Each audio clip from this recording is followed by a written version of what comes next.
بسم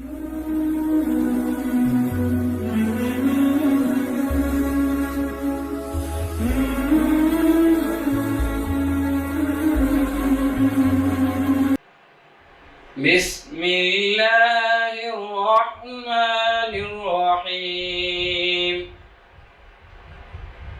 والضحى والليل إذا سجى ما ودعك ربك وما قلى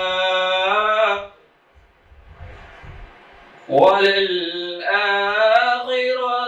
خير لك من الأولى ولسوف يعطيك ربك فترضى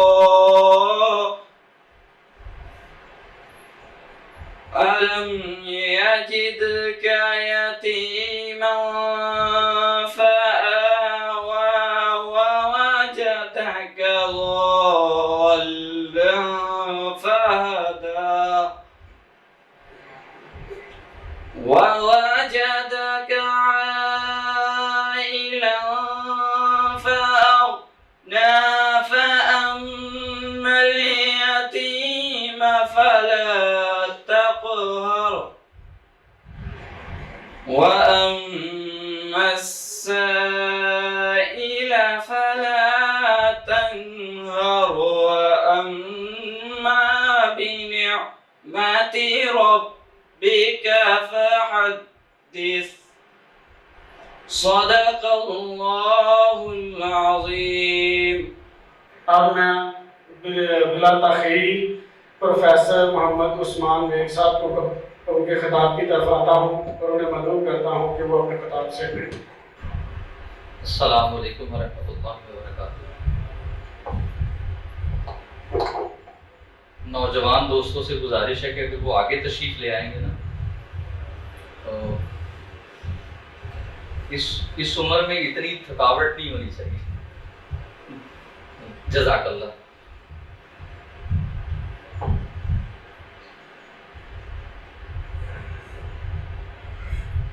الحمد للہ وکفا والصلاة والسلام علی عباده الذین اصطفى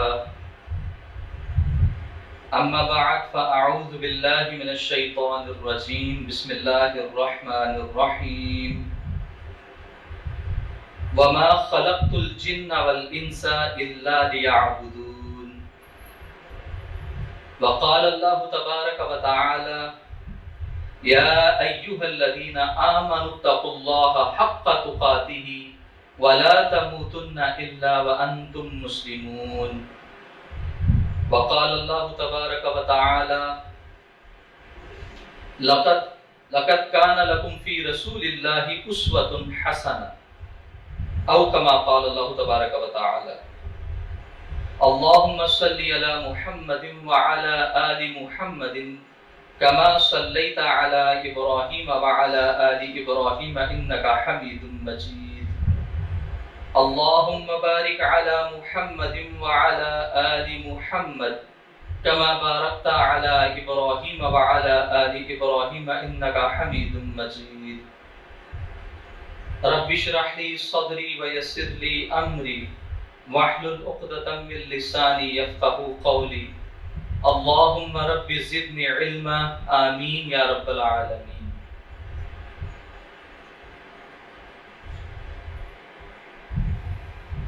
السلام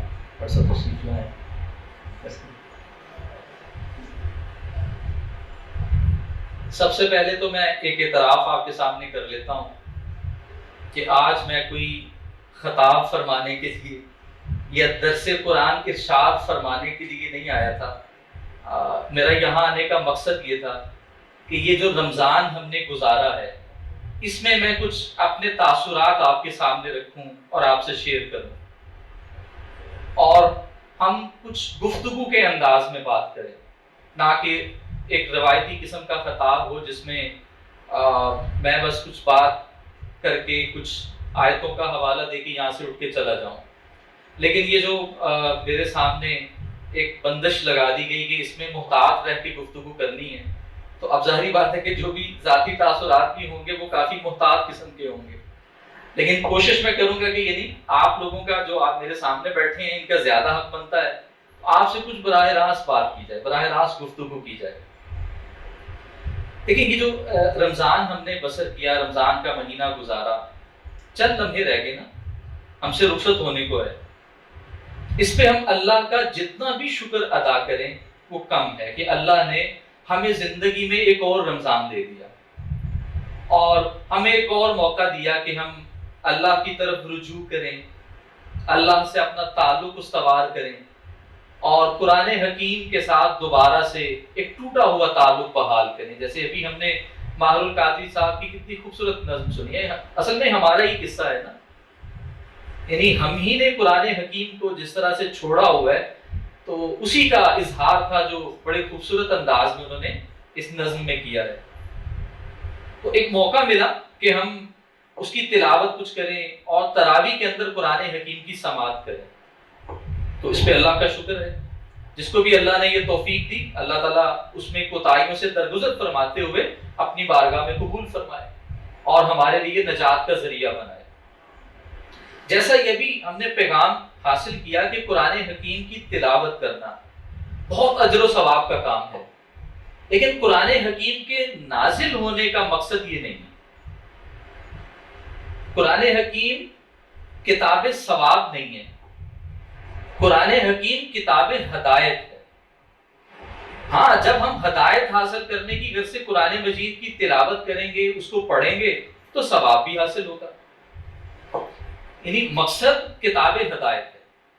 دیکھیں جنت میں تھا نا حضرت آدم اور حوا، اور زمین میں بھیجا گیا ان کو، تو وہاں پہ کیا ارشاد فرمایا؟ سورہ فاتحہ کے بعد یعنی سورہ البقرہ آتی ہے، اس کے آغاز کے اندر یہ بات آ جاتی ہے نا، فَإِمَّا يَأْتِيَنَّكُم مِّنِّي هُدًى فَمَن تَبِعَ هُدَايَ فَلَا خَوْفٌ عَلَيْهِمْ وَلَا هُمْ يَحْزَنُونَ۔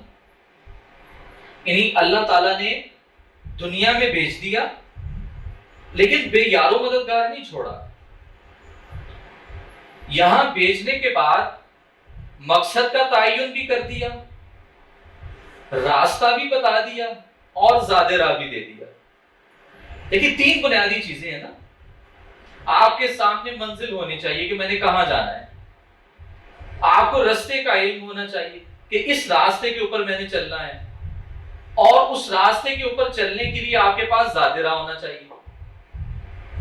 تو ابھی ہم دیکھیں گے کہ یہ تین چیزیں جو ہیں میں نے اس رمضان میں جو سیکھی ہیں وہ آپ کے سامنے رکھنے کی کوشش کروں گا کہ میری طرف سے جب جب ہدایت آئے گی، جو کوئی اس کی پیروی کرے گا اس کے لیے نہ کوئی خوف ہوگا، نہ کوئی حزن ہوگا، نہ وہ غم سے دوچار ہوگا۔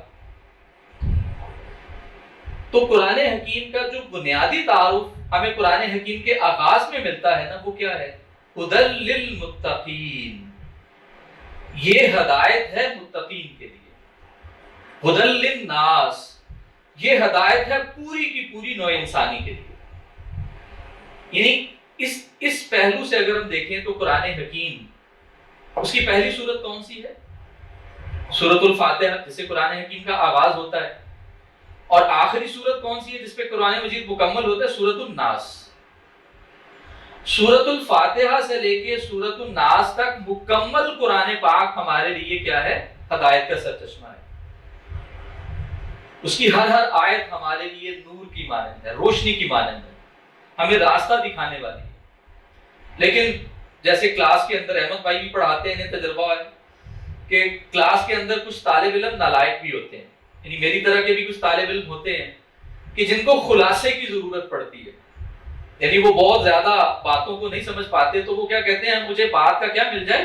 خلاصہ مل جائے، اور میں وہ خلاصہ تیار کر لوں، ایک موٹی بات تیار کر لوں اور اسے میں امتحان میں پاس ہو جاؤں۔ صحابہ کے اندر بھی ہم دیکھتے ہیں کہ مختلف مزاج کے لوگ تھے نا، مختلف مزاج تھا اصحاب کا۔ ایک صحابی نبی کریم صلی اللہ علیہ وسلم کی خدمت میں حاضر ہوئے، انہوں نے عرض کی کہ اللہ کے رسول صلی اللہ علیہ وسلم ایک بات ایسی بتلا دیجئے کہ جس کے بعد مجھے کسی دوسری بات کی حاجت نہ رہے، یعنی میں ایک بات پلے باندھ لوں اور پھر میں اس کے اوپر جم جاؤں، مجھے کسی دوسری بات کی ضرورت نہ پڑے۔ آپ نے فرمایا قل آمنت باللہ، کہہ کہ میں اللہ پر ایمان لایا، ثم استقم، پھر اس کے اوپر جم جاؤ. کہو میں اللہ پہ ایمان لایا اور پھر پوری زندگی کیا کرو، اس کے اوپر استقامت اختیار کرو. یہ ایک بات پکڑ لو، تمہارے لیے کافی ہے. تو سچی بات تو یہ ہے کہ اس رمضان میں نا جب تراویح میں قرآن مجید پڑھا جا رہا تھا، جو تھوڑے بہت الفاظ سمجھ آتے ہیں، تو میرا ذہن اس بات پہ تھا کہ میں وہاں سے اپنے لیے کوئی ایسی رہنمائی ڈھونڈ لوں، کوئی بالکل چھوٹی بات ہو، بنیادی بات ہو، وہ پکڑ لوں اور میں اس کے اوپر عمل کرنا شروع کر دوں، اور اس کے نتیجے میں کیا ہو کہ اس کے نتیجے میں اللہ کرے کہ میری بخشش کا سامان ہو جائے. تو وہ تھی، میں وہ آپ کے سامنے رکھنے والا ہوں. مختلف انبیاء علیہ السلام کی دعوت قرآن حکیم کے اندر بیان کی گئی ہے، اور دعوت تمام انبیاء کرام کی ایک ہی دعوت تھی. اس دعوت کا خلاصہ کیا تھا؟ 3 الفاظ ہیں، 3 مطالبات ہیں ایک ہی، لیکن اس کی آگے یوں کہہ لیں کہ اس کی وضاحت ہے. پہلی بات کیا ہے؟ ان اعبد اللہ، اللہ کی عبادت کرو، اللہ کی بندگی کرو. واتقوہ، اور اس کا تقوی اختیار کرو. وَأَطِیعُونِ، اور میری پیروی کرو. اب یہ وضاحت بہت چھوٹا سا جملہ ہے نا. اللہ کی عبادت کرو، اس کا تقوی اختیار کرو، اور میری کیا کرو؟ پیروی کرو. یہ انبیاء علیہ السلام کی دعوت کا خلاصہ ہے. اور میں تو بھائی آپ کے سامنے وہ بات رکھنے آیا ہوں جو میں نے اس رمضان میں جو حاصل کی ہے. میں نے اس رمضان کے اندر جو حاصل کیا ہے، یہ آیت کا چھوٹا سا حصہ ہے، یعنی انبیاء کی دعوت کا یہ خلاصہ ہے. اب اس پہ دیکھیے، سورہ ذاریات کے اندر آتا ہے وَمَا خَلَقْتُ الْجِنَّ وَالْإِنسَ إِلَّا لِيَعْبُدُونِ، ہم نے جنوں اور انسانوں کو پیدا ہی نہیں کیا مگر اس لیے کہ وہ کیا کرے؟ میری عبادت کرے. اور قرآن حکیم کے آغاز کے اندر ہی آ گیا یا ایھا الناس اعبدوا، اے پوری نوع انسانیت. یعنی قرآن حکیم چونکہ کسی خاص وقت کے لیے نہیں ہے نا، قرآن حکیم تمام انسانیت کے لیے، صرف مسلمانوں کے لیے نہیں ہے یہ کہ ہم اس کے اوپر آستین کے سام بن کے بیٹھ جائیں. یہ تو پوری نوع انسانیت کے لیے ہدایت کا سرچشمہ ہے اور ہدایت کا فائنل ورژن ہے. اس کے بعد تو کوئی ہدایت نہیں آنے والی. اللہ کی طرف سے وحی کا سلسلہ بند ہو چکا. اب اس کائنات کے اندر جتنے بھی انسان ہیں، وہ کسی بھی رنگ سے تعلق رکھتے ہوں، کوئی بھی زبان بولنے والے ہوں، ان کو اگر یہ معلوم کرنا ہے نا کہ اللہ کی رضا کیسے حاصل ہوتی ہے اور اللہ کی بندگی کیسے کی جاتی ہے، تو ان کے پاس ایک ہی کتاب ہے، اور وہ کتاب کون سی ہے؟ وہ قرآن مجید ہے. تو دیکھیں پوری نوع انسانیت کو مخاطب کر کے اللہ کی طرف سے مطالبہ کیا جا رہا ہے یا ایھا الناس اعبدوا، اے پوری نوع انسانیت بندگی کرو، اپنے رب کی بندگی کرو. اچھا کبھی اس پہ غور کیا آپ نے کہ یعنی یہ جو عبادت کا لفظ ہے، یہ جو بندگی ہے، یہ اصل میں ہے کیا؟ یعنی ہم یہاں نماز پڑھنے کے لیے آتے ہیں، ہم مطمئن ہوتے ہیں ہم کیا کر رہے ہیں؟ بندگی کر رہے ہیں. روزہ رکھتے ہیں، مطمئن ہو جاتے ہیں کہ ہم بندگی کر رہے ہیں. اور سورہ ذاریات کی آیت کو ذہن میں لائیے کہ ہم نے تو جنوں اور انسانوں کو پیدا ہی کس لیے کیا کہ وہ ہماری عبادت کریں. تو کیا ہم 24 گھنٹے نماز پڑھتے رہتے ہیں؟ کیا ہم پورا سال روزہ رکھتے ہیں؟ کیا ہم ہر سال حج کے لیے جاتے ہیں؟ تو یہ جو عبادات ہیں یہ کل بندگی نہیں ہے، یہ ہمیں سمجھنے کی ضرورت ہے. تو پھر بندگی کسے کہتے ہیں؟ بندگی کہتے ہیں، عبادت کہتے ہیں پوری زندگی میں مکمل طور پہ اللہ تعالیٰ کی فرما برداری اختیار کرنا. آپ تو غلام کو کہتے ہیں نا، مکمل طور پہ اپنے آپ کو اللہ کے سامنے بچھا دینا، اس کا غلام بن جانا. اور ظاہری بات ہے جو غلام ہوتا ہے اس کا اپنا نہ تو اس کی مرضی ہوتی ہے نہ اپنا اس کا ٹائم ٹیبل ہوتا ہے. وہ تو اپنے آقا کے ٹائم ٹیبل کے مطابق چلتا ہے اور اس کے دیے ہوئے اصولوں کے مطابق وہ زندگی بسر کرتا ہے. یہ غلام ہوتا ہے. تو اللہ کی غلامی میں آ جاؤ، اپنے رب کی غلامی اختیار کر لو. وہ جو فارسی کا شعر بھی ہے نا، زندگی آمد برائے بندگی، زندگی بے بندگی شرمندگی، یہ زندگی کا مقصد ہے، یعنی اللہ کی فرما برداری کا۔ اچھا، اس میں امام ابن قیم رحمہ اللہ کا ایک قول بھی ہے، العبادت تجمع اصلین، عبادت دو چیزوں کا مرکب ہے، غایت الحب و غایت الذل والخضوع، انتہا درجے کی اللہ کی محبت اور انتہا درجے میں اللہ کے سامنے بچھ جانا، جھک جانا، اپنے آپ کو اس کے سامنے سرنڈر کر دینا، ڈال دینا اس کے سامنے، یہ عبادت ہے۔ اچھا، اس میں ذرا غور کریں، یہاں کہا گیا کہ اللہ سب سے زیادہ محبت کس کی ہونی چاہیے، یعنی غایت الحب کا کیا مطلب ہے کہ سب سے زیادہ شدید محبت کس سے ہو، اللہ تعالیٰ سے ہو۔ تو ہمیں اپنے دلوں کو ٹٹولنا چاہیے، یعنی ہم اپنے تو ایک مسلمان بھی ہیں، کلمہ بھی پڑھتے ہیں اور جنت کے حقدار بھی اپنے آپ کو سمجھتے ہیں، انشاءاللہ اللہ تعالیٰ ہمیں سب کو جو ہے وہ جہنم سے بچائے اور جنت میں لے کے جائے۔ لیکن تھوڑا سا یعنی ٹھہر کے غور بھی کرنا چاہیے نا کہ میرے دل میں اللہ تعالیٰ کا کتنا مقام ہے، اور یہ لمحے جو ہے نا جو ہمیں یہاں پہ ملے، خاص طور پہ یہاں اعتکاف کے اندر آپ تنہائی میں بیٹھے ہیں، تو یہ اسی لیے ہے نا کہ تھوڑا سا انسان اپنے اندر جھانک کر دیکھے، اور جو لیلۃ الجائزہ ہے اس کے اندر ہم بھی جائزہ لینا، اپنا تجزیہ کریں، اپنے اندر جھانکیں ہم، اور یہ ہماری دینداری کا بہت بڑا امتحان بھی ہے، کیا میں جو نیک کام بھی کرتا ہوں خالصتاً اللہ کی رضا کے لیے کرتا ہوں؟ کیونکہ جو نیک کام ہے وہ ریاکاری کے لیے بھی کیے جاتے ہیں نا، صدقہ ریاکاری کے لیے کیا جا سکتا ہے۔ سب سے بڑا عمل کیا ہے؟ اپنی جان کو اللہ کے سامنے پیش کر دینا میدان جنگ کے اندر۔ اور آپ کو یاد ہوگا، آپ نے وہ روایت سنی ہوگی کہ شہید کا معاملہ اللہ کے سامنے جب اللہ کی عدالت میں ہوگا، تم نے تو اس لیے یہ کیا تھا تاکہ دنیا کے اندر تمہارا چرچا ہو کہ یہ بڑا بہادر ہے، یہ تو بڑا جرری ہے، کہا جا چکا، اب تمہارا ٹھکانہ کیا ہوگا؟ جہنم ہوگا۔ تو اس لیے ہم لوگ چونکہ یعنی یہاں پہ وہ لوگ بیٹھے ہیں جو دین کے حوالے سے کچھ محنت کرنے والے، کچھ نہ کچھ کام کرنے والے، یا کوئی جذبہ رکھنے والے، اس لیے ہمیں ہر لمحے اپنے اندر، دل کے اندر جھانک کے اپنا جائزہ ضرور لیتے رہنا چاہیے، کیونکہ ہوس سینوں میں چھپ چھپ کے بنا لیتی ہے تصویریں، براہیمی نظر مگر پیدا بڑی مشکل سے ہوتی ہے، ہوس چھپ چھپ کے سینوں میں بنا لیتی ہے تصویریں۔ تو یہ سب سے پہلے تو ہمیں یعنی اللہ تعالیٰ کی قدر کرنا، اللہ کی معرفت، اس کی پہچان، کتنی عظیم ذات ہے، میرا رب ہے، اس کے کیا کیا احسانات ہیں میرے اوپر، یہ مستحضر رہنے چاہیے۔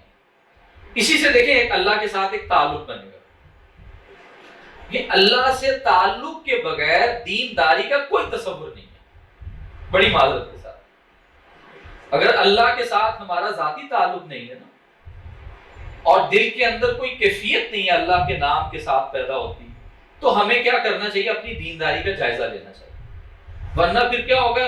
دین کا ایک خول ہوگا، ایک لبادہ ہوگا جو ہم نے اڑا ہوگا، اور وہ ظاہری بات ہے کہ اندر سے کھوکھلا ہوگا۔ میں نے آپ سے شروع میں کہہ دیا، میں اپنی بات کر رہا ہوں، آج میں اپنے تاثرات آپ کے سامنے رکھ رہا ہوں، میں اپنی کیفیت آپ کے سامنے رکھ رہا ہوں کہ اگر دل کے اندر اللہ کے ساتھ کوئی محبت، کوئی ایسا لگاؤ اگر پیدا نہیں ہو رہا تو بندگی نہیں ہو سکتی۔ محبت کے بغیر اللہ کی بندگی ممکن نہیں ہے۔ اطاعت اسی وقت ہوتی ہے جب دل کے اندر جس ہستی کی اطاعت کی جا رہی ہے نا، جس کا حکم ماننا ہے، اس کا کوئی مقام تو دل کے اندر ہونا، اس کا نام لینے سے دل کے اندر کوئی ارتعاش تو پیدا ہوتا ہونا۔ اور دنیا کے کام کرتے ہوئے جب کوئی اللہ کا نام لے لے تو میرا ہاتھ تو رکتا ہو نا ایک بار، خدا کے لیے معاف کر دو، اگر کوئی لفظ کہے تو میرا ہاتھ رک جانا چاہیے نا اللہ کا نام سن کے۔ تو پہلا تقاضا اللہ کی بندگی پوری زندگی میں، اور اس کے لیے کیا کرنا ہوگا؟ اس کے لیے ظاہری بات ہے یعنی ایک اگلا جو کیفیت جس کا اظہار کیا، وَاتَّقُوا، اور اس کا تقوی اختیار کرو۔ دیکھیں تقوی جو ہے یہ سب سے بڑا زیادہ راہ ہے۔ آپ قرآن مجید کا مطالعہ شروع کیجئے، ہدی للمتقین سے شروع ہو جائیے، رمضان کی آیات پہ آ جائیے جہاں پہ روزے فرض کیے گئے۔ روزوں کی فرضیت کی غرض و غایت کیا ہے؟ ہم نے کیوں روزہ رکھا؟ لعلکم تتقون، تاکہ تم متقی ہو جاؤ، تاکہ تم تقوی والے ہو جاؤ۔ اور پھر جو آیت مبارکہ میں نے آپ کے سامنے پڑھی ہے نا، ابھی تلاوت کی ہے، جب یہ صحابہ کے سامنے آئی تھی نا، وہ تو ڈر گئے تھے نا، وہ صحابہ عربی زبان سمجھتے تھے، اللہ کے کلام کی معنویت کو سمجھتے تھے، خوف زدہ ہو گئے۔ یا ایھا الذین آمنوا اتقوا اللہ حق تقاتہ ولا تموتن الا وانتم مسلمون، اے ایمان والو اللہ کا تقوی اختیار کرو جیسا کہ اس کے تقوی کا حق ہے، اور تمہیں ہرگز موت نہ آئے مگر اس حالت میں کہ تم فرما بردار ہو۔ اب ذرا اس پہ ذرا غور کیجیے، ہم میں سے کون ہے جو ایسا تقوی اختیار کر سکے جس سے جو اللہ کا حق تقوی ادا کرے؟ جتنا اللہ کے تقوی کا حق بنتا ہے، ہم میں سے کون ہے جو ایسا تقوی اختیار کرے؟ لہذا صحابہ پہنچے آپ صلی اللہ علیہ وسلم کے پاس کہ اللہ کے رسول، ہم میں سے کون ہے جو اللہ کا حق تقوی ادا کر سکے؟ لہذا اس کے بعد آیات آ گئی، فاتقوا اللہ ما استطعتم، اللہ کا تقوی اختیار کرو جتنی اللہ نے تمہیں استطاعت دی۔ اب یہ تقوی کیا ہے؟ وہ واقعہ آپ سب نے سنا ہوا ہے، اس کو ذہن میں تازہ کر لیجئے۔ حضرت ابی بن کعب، حضرت عمر فاروق رضی اللہ عنہ اجمعین، آپس میں ان کا مکالمہ کہ ایک ایسی پگڈنڈی سے گزرنا جس کے دونوں طرف کیا ہیں؟ جھاڑیاں ہیں، یعنی چھوٹا سا باریک راستہ ہے اور اس کے دونوں طرف کیا ہے؟ جھاڑیاں ہیں، اور اس میں سے آپ گزر رہے ہیں، تو ظاہری بات ہے کیسے گزریں گے؟ اپنے آپ کو بچا کے گزریں گے نا، ایک تو کانٹا بھی نہ چبھ جائے، اور دوسرا یہ جو آپ کے کپڑے ہیں یہ بھی ان کانٹوں کے اندر الجھ نہ جائیں۔ دنیا کی زندگی بسر کرتے ہوئے محتاط رویہ اختیار کرنا کیا کہلاتا ہے؟ تقوی کہلاتا ہے۔ یعنی کس بات کی احتیاط، کس بات سے محتاط ہونا؟ یہ تقوی کا جو لفظ ہے نا، یہ ہے وقایتن سے۔ وقایتن کا مطلب ہوتا ہے بچنا، یعنی اپنے آپ کو، یعنی وہ جو میدان جنگ کے اندر سر کے اوپر جو آہنی قسم کا خول پہنا جاتا تھا تاکہ تلوار کا وار جو ہے وہ سر کے اوپر نہ لگ سکے، تو وہ کس لیے تھا؟ تاکہ تلوار کے وار سے اپنے آپ کو بچایا جا سکے۔ وقایتن، اللہ کی نافرمانی سے اپنے آپ کو بچا کے رکھنا، اس رویے کا نام کیا ہے؟ تقوی ہے۔ اب یہ دل میں کیفیت کیسے پیدا ہو؟ حضرت عمر فاروق رضی اللہ تعالیٰ عنہ ایک، یعنی کہہ لیں کہ غالباً کسی علاقے کے دورے سے لوٹ رہے تھے، تو رستہ تھا، بھوک لگی ہوئی تھی پورے قافلے کو، اور ایک وہاں پہ نا ایک بکریوں کا ریوڑ تھا اور وہاں پہ ایک چرواہا تھا، تو ان سے کہا کہ ایک بکری دے دو۔ اس نے کہا جی میرے مالک کی ہیں، میں نہیں دے سکتا۔ آپ نے فرمایا کہ یعنی کہہ دینا کہ بھیڑیا کھا گیا، میں مختصر کر کے آپ کو واقعہ سناتا ہوں۔ بھیڑیا کھا گیا، اب ذرا اس کا جملہ سنیے گا سروائے کا، اور وہ عربی کے اندر ضرب المثل بن گیا، یعنی میں تو کہہ دوں گا کہ بھیڑیا کھا گیا، جو بکری کم ہے یا جو بکریاں کم ہے، کون کھا گیا؟ بھیڑیا کھا گیا۔ فَأَيْنَ اللَّهُ، تو اللہ کہاں ہے پھر؟ اب یہ یعنی حضرت عمر فاروق رضی اللہ تعالیٰ عنہ کے اوپر ایسی کیفیت طاری ہوئی اس کے جواب سے کہ آپ کے اوپر گریا طاری ہوئی۔ فَأَيْنَ اللَّهُ، تو اللہ کہاں ہے؟ یعنی مالک تو نہیں دیکھ رہا لیکن اللہ تو دیکھ رہا ہے نا، اس کو تو دھوکہ نہیں دے سکتے نا کہ بھیڑیا کھا گیا ہے، اس کے سامنے جھوٹ نہیں بولا جا سکتا۔ یہ کیفیت ہے تقویٰ کی۔ اور اسی طرح حضرت وہ جب گشت پہ ہیں اور ماں کے ساتھ بیٹی کا مکالمہ، یہ میں اس لیے مختصر، آپ نے سب نے ماشاءاللہ سے درسی کتابوں کے اندر بھی یہ واقعات موجود ہیں، صرف یعنی مستحضر رکھنے کے لیے۔ تو ماں نے کہا تھا نا کہ خلیفہ کون سا دیکھ رہا ہے، ملا دو پانی دودھ میں۔ بیٹی کا بھی یہی جواب تھا، فَأَيْنَ اللَّهُ، تو اللہ کہاں ہے؟ وہ تو دیکھ رہا ہے۔ یہ کیفیت دل کے اندر مستحضر رکھنا کہ ہر آن میں اللہ تعالیٰ کی نگرانی کے اندر۔ اب یہ جو کیمرہ ہے نا میرے سامنے لگا، اس طرح کا کیمرہ جہاں لگا ہونا وہاں پہ لکھا ہوتا ہے کیمرے کی آنکھ آپ کو دیکھ رہی ہے۔ محتاط ہو جاتے ہیں کہ نہیں ہو جاتے؟ میں یہاں بیٹھتے ہوئے محتاط ہو گیا، یہ کیمرہ لگا ہوا ہے۔ موٹر وے کے اوپر آپ بہت تیز گاڑی چلا رہے ہیں، ڈرائیورز کو پتا ہوتا ہے جہاں پہ وہ سرویلنس کیمرہ آئے گا کیا کر لیتے ہیں، سپیڈ کو وہ اسی لمٹ میں لے آتے ہیں، محتاط ہو جاتے ہیں۔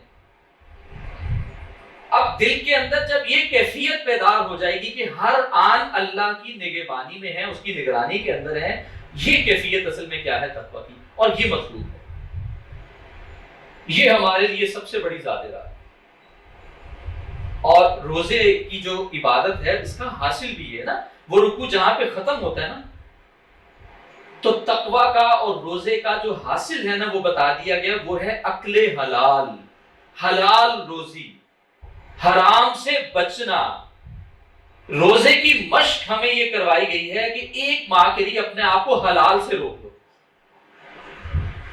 بھائی حلال بھی نہیں کھاؤ گے نا، صبح صادق سے لے کے یعنی جب تک یعنی اذان کی یا وہ سائرن کی آواز نہیں آتی، حلال بھی نہیں کھاؤ گے، جائز کام بھی نہیں کرو گے جس سے منع کیا گیا۔ اب یہ دل کے اندر کس کیفیت کو بیدار کر رہا ہے کہ باقی زندگی کے اندر تم کیا کرو، اسی تقویٰ کے تحت اللہ تعالیٰ کی نافرمانی کے اور حرام کے سارے کام چھوڑو۔ اور میں آج آپ سے یہ درخواست کروں گا، میں خود بھی یعنی آج کی رات بھی طاق راتوں میں سے ہے اور آخری طاق رات بھی ہے، اس کو لیلۃ الجائزہ سمجھ لیجیے، اپنا جائزہ لیجیے اس میں۔ اگر زندگی کے اندر کوئی حرام ہے، وہ خواہ کمائی کے معاملات میں ہے یا وہ کسی حرام بڑے گناہ کا ارتکاب ہے زندگی میں، اس سے توبہ کر دیجیے۔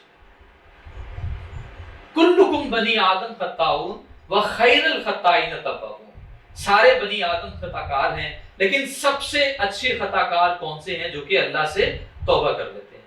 اللہ تعالیٰ توبہ کرنے سے گناہ کو معاف کر دیتے ہیں۔ اگر کسی کا حق ہے نا، وہ حق لوٹا دیجیے۔ یہ اس روزے کا، رمضان کا حاصل ہے، اور اس حدیث کے ہم مصداق بنیں گے کہ جس کو رمضان کا مہینہ ملا اور اس نے اس کا روزہ رکھا اور اپنے آپ کو جہنم کی آگ سے بچا لیا، اور اگر وہ یہ نہ کر پایا تو وہ کس کا شکار ہو گیا؟ وہ ہلاکت سے دوچار ہو گیا، اور نبی کریم صلی اللہ علیہ وسلم نے اس پہ آمین فرمائی۔ تو یہ روزے کا حاصل۔ اور تیسری بات، وَأَطِیعُونِ، اور میری پیروی کرو۔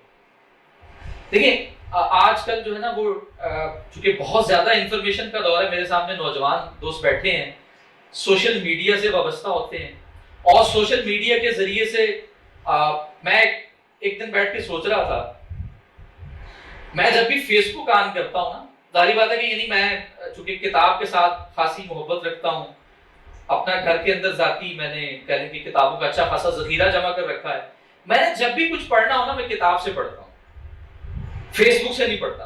لیکن چونکہ دوستی اس قسم کی ہے کہ فرض کریں کہ میں نے آدھا گھنٹہ فیس بک استعمال کیا تو اس میں کوئی 20-25 احادیث دوستوں نے شیئر کی ہوتی ہیں، آیات کے ترجمے شیئر کیے ہوتے ہیں۔ لیکن ایک تاثر میں آپ کے سامنے رکھنے لگا ہوں، کبھی بھی وہاں سے پڑھی ہوئی حدیث یا وہاں سے جو پڑھا ہوا آیت کا ترجمہ ہے نا، وہ کوئی یعنی میری شخصیت کے اوپر، میرے کردار کے اوپر کوئی اثر مرتب نہیں کر سکا۔ میں اپنی بات کر رہا ہوں، کیونکہ اسی اگلے لمحے کیا ہوگا، کسی ایک سیاسی جماعت والے نے دوسری سیاسی جماعت کا ایسا مذاق اڑایا ہوگا کہ پچھلا سارا بھول جائے گا اور انسان اسی لطف میں ہوگا۔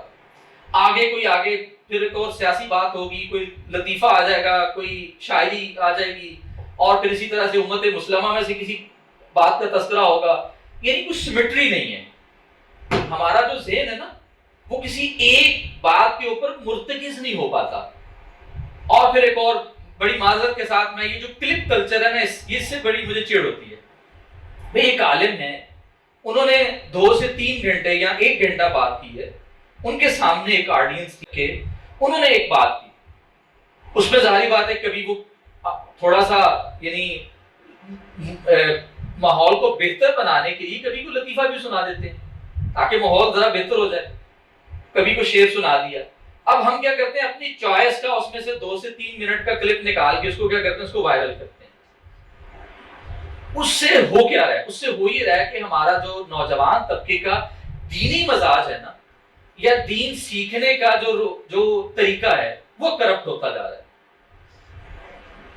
میں نوجوانوں سے مخاطب ہوں، بھیا دین سیکھنے کا جو طریقہ ہے نا، وہ بھی ہم نے نبی کریم صلی اللہ علیہ وسلم کی اسوہ سے لینا ہے، کہ صحابہ کرام رضوان اللہ علیہ مجمعین آپ کی ذات سے سیکھا کرتے، آپ کی مجلس میں آتے، وہاں بیٹھ کے اور آقا کریم صلی اللہ علیہ وسلم کی گفتگو سنتے، آپ کے عمل کو دیکھتے اور پھر آپ سے دین کو سیکھا کرتے۔ تو اس لیے جو بڑے لوگ ہیں نا، بڑے یعنی اساتذہ ہیں یا جماعتوں کے اندر بڑے حضرات ہیں، ان سے سیکھا کریں، ان کے پاس بیٹھا کریں۔ انہوں نے ایک زندگی بسر کی ہوتی ہے، قربانی دی ہوتی ہے، ان کے عمل کے اندر ایک تاثیر ہوتی ہے، وہ آپ کو 5 منٹ میں وہ بات بتا سکتے ہیں جو آپ یعنی انٹرنیٹ کے اوپر گھنٹوں سنتے رہے لوگوں کو تو آپ وہ حاصل نہیں کر پاتے۔ تو اس لیے یعنی آخری جو بات تھی کہ وَأَطِیعُونِ، اور میری کیا کرو، یعنی ہر نبی کا یہ مطالبہ ہے کہ میری اطاعت کرو۔ قرآن مجید میں جو آیت میں نے آپ کے سامنے پڑھی، لَقَدْ كَانَ لَكُمْ فِي رَسُولِ اللَّهِ أُسْوَةٌ حَسَنَةٌ، کہ نبی کریم صلی اللہ علیہ وسلم کی ذات گرامی میں بہترین اسوہ ہے۔